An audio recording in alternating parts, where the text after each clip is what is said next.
Hello everyone and welcome to another video. Now the cheapest way to currently get on the latest AM5 platform is with one of these, the 6-core 12-thread Ryzen 5 7500F. It's like the 7600 except it's clocked slightly lower, has no integrated graphics and seems to be quite elusive outside of pre-built and motherboard bundles. That said, there are some great used market deals to be found and this one cost me £160.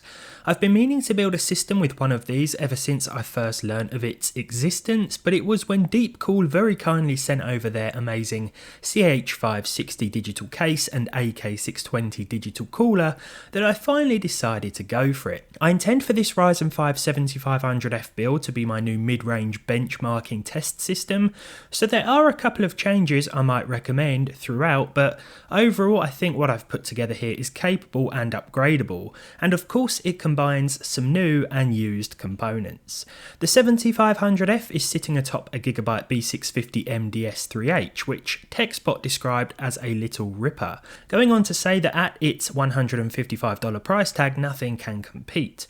Brand new, these go for around £150 here in the UK, and to be honest an entry-level A620 board would probably be fine in pairing with a 7500F.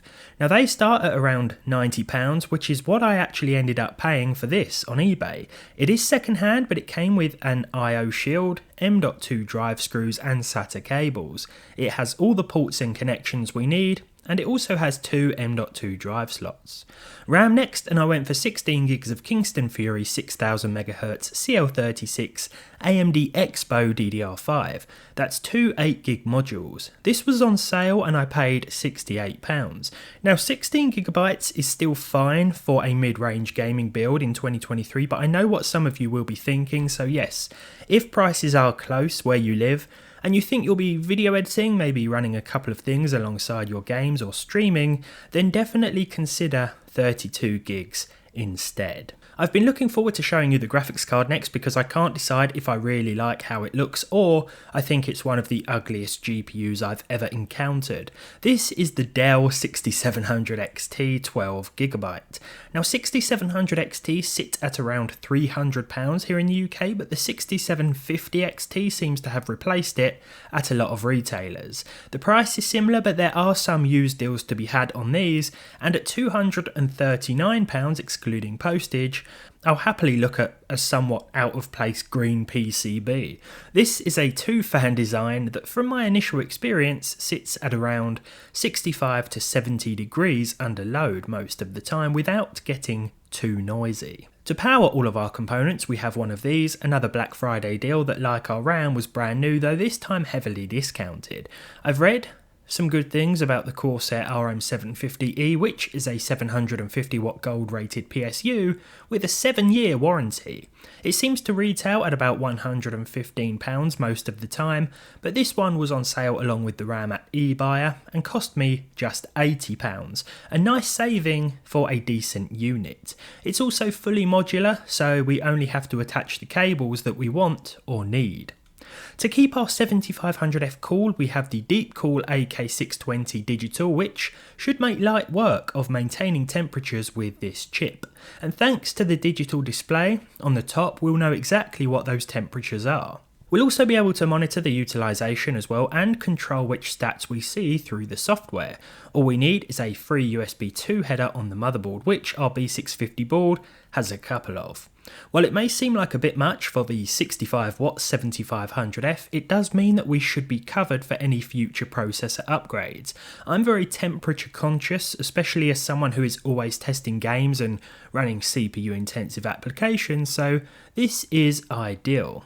It also has space for and comes with 2 fans. Now this is something I don't talk about enough, but before putting anything inside your case, it's worth testing everything first, even if that means just hooking it all up on your table and shorting the motherboard's power pins with a screwdriver.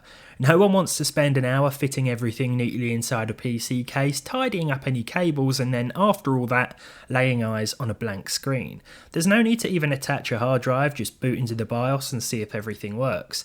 Now I'm using the same Kingston M.2 SSD that I've had in my PC for a while, so I did end up in Windows, and while I was there I installed the CPU Cooler software, which will start up with the OS. Today's one isn't a full build guide, as you may have noticed, so there's no assembly footage as I've been decorating the bedroom/office, but hopefully this video is still useful in helping you decide if a PC like this one is right for you. Finally then, let's talk about the case before getting into some gaming benchmarks. This is the CH560 Digital, and what I like about this is that it's solid, spacious, and comes with 3 ARGB fans at the front and 1 at the back. The hybrid tempered glass side panel is magnetic, so it's easily and quickly removable, perfect for someone like me who probably swaps out their GPU every week for testing purposes, and who also runs some pretty large and warm cards as well. On the top we have USB 3, Type-C and audio, as well as the power button of course and the LED button to change the lighting effects. Like the cooler, we have a digital display as well, where we can keep an eye on CPU and GPU temps as well as utilization. The software lets us switch between different stats and hardware, so we can control the CPU cooler and the case display from one application. Really cool, in more ways than one. As someone who usually works with single fan setups, I was a bit nervous about what I find around the back. Would I have the space on the board for all the fans? Now thankfully, this was already taken care of with splitters and the cables were already pretty tidy. There was also plenty of room to hide some of my PSU cables around here too. Now I really like this gaming combo, and I think it's representative of something capable and upgradable. We have the 750 watt PSU in here, so we can get a beefier GPU in the future if necessary, and we definitely have the space for it inside this case. The board supports better CPUs as well, and the cooler will be able to handle an upgrade too. It's fair to say that you could definitely build something on the AM4 platform that will take full advantage of a card like the 6700 XT and save you some money, and that's worth remembering, but I think there is further to go here down the path of many upgrades. Plus, I really wanted to use the 7500F. But now it's gaming time. What is this build capable of? Will 16 gigs of RAM be enough? What sort of settings can we expect from the 12 gig 6700 XT? Let's find out. Now for your esports titles, your CS2s, your Fortnites and your Warzones, well, those sort of games where you may want to use lower resolutions and settings, this system is going to do just fine. If we start off with CSGO, at the lowest settings here at 1080p, we saw an average of 366 with a 1% low of 173 and a 0.1% low of 114, so a very consistent and solid experience. In Fortnite with 1080p once again, 100% 3D resolution, the low preset in TAA, we saw 369 FPS with a 1% low of 235 and a 0.1% low of 39, so the usual occasional dip as expected from Fortnite, but overall it was a very solid experience that allowed me to remain very competitive as I can remain. Of course, you've all seen me play. I'm not very good. Warzone ran really well as well at 1080p with a balanced preset. Filmic SMAAT2X was also enabled for an average of 169.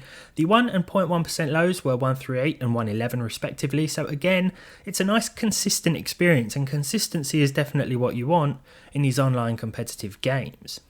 In Cyberpunk, which is a more demanding AAA title, I did once again stick with 1080p, but of course we do have things like FSR, which we can utilise to run at a higher base resolution. However, I stuck with 1080p native with a high preset for an average of 95, a 1% low of 73, and a 0.1% low of 60. In Spider-Man Remastered, I moved up to 1440p, which the 6700 XT is more than capable of in a lot of titles. I also used the high preset, and here I enabled ray traced reflections as well. These were set to high. TAA was also enabled for an average FPS of 87, a 1% low of 64, and a 0.1% low of 53.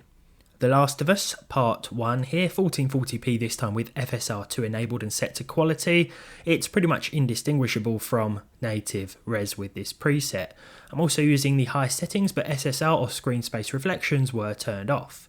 We saw an average of 81, a 1% low of 64 and a 0.1% low of 50. The game looks absolutely fantastic. Red Dead Redemption 2 felt a little bit off. I'm not sure if this is an AMD driver thing or what, but the average of 97 was certainly decent at 1440p with the ultra textures and everything else set to high, but there was something about the gameplay experience which didn't feel all that smooth. This despite our percentile lows being fine, so not sure what was going on here, but felt a little sort of juddery. Just thought it was worth a mention. Grand Theft Auto 5 is an old one but still very popular according to the Steam hardware survey, and at 1440p with the highest settings, advanced graphics set to max and FXAA, we were seeing well over 100 FPS with a 0.1% low of 76 and a 1% low of 83, so pretty consistent overall, and it even holds up in terms of solid performance in and around those busier areas. The Witcher 3 Next Gen at 1440p with the Ultra preset, HBAO+, screen space reflection set to low and TAAU next, for an average of 107 FPS. The 1% low was 89 and the 0.1% low was 78.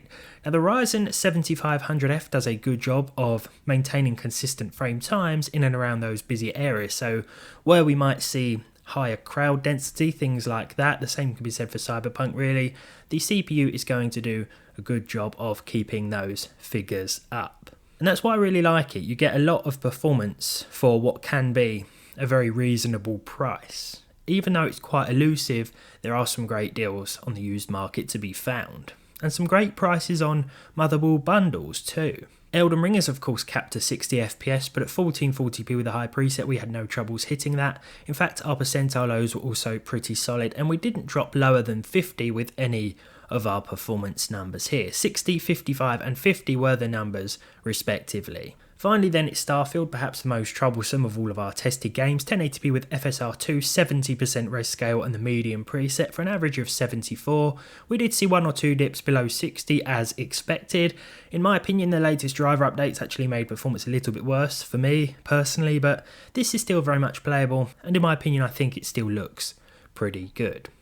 Now overall, I hope you've enjoyed this video. This is a PC that I intended to be capable and upgradable. I really wanted to use the 7500F as well. I think it's a great chip for the money, especially if you can find a good deal on the used market. But let me know in the comments what you change, maybe how you'd build a PC. Have you got a similar PC to this? What you think of the 7500F? But there we go.